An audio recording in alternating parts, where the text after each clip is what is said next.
pense que la France est une chance pour l'islam. Je pense que c'est une chance pour l'islam.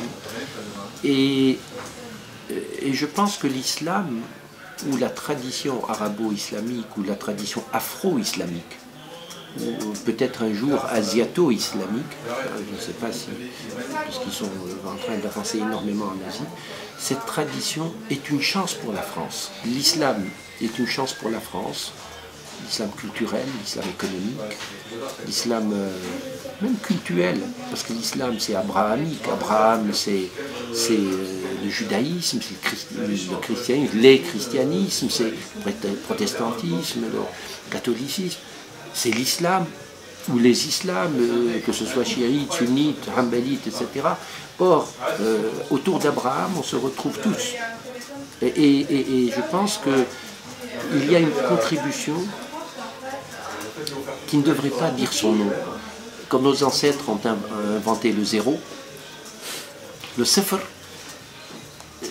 ils ont pensé avancer dans la connaissance humaine.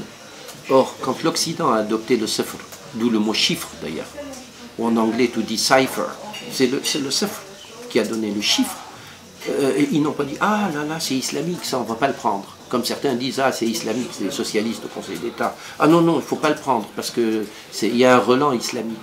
Qu'est-ce que c'est que ça? Est-ce qu'il y a une amélioration de la condition humaine ou non? Est-ce qu'il y a, comme vous l'appelez, un changement pour le mieux? Bon, cette contribution est un changement.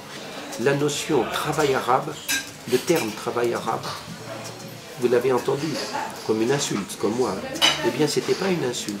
Le terme travail arabe était utilisé par Charlemagne quand Bagdad, comment il s'appelle, le gouverneur de Bagdad, le calife de Bagdad, a offert, Haroun, a offert, je ne sais pas s'il était contemporain, mais un gars de Bagdad, lui a offert une horloge arabe avec les mécanismes qui étaient faits à la main, des mécanismes ciselés.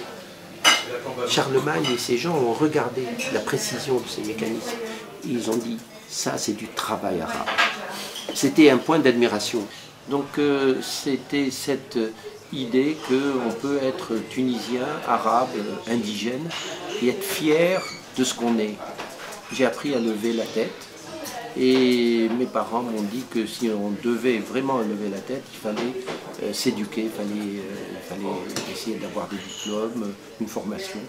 Et ça a été le début de tout. Nous avons des réponses à apporter au stock de connaissances de l'humanité, comme nos ancêtres l'ont fait. Je pense que vous avez beaucoup de choses dans ce changement à apporter dans votre sac pour le pique-nique mondial, le pique-nique culturel mondial.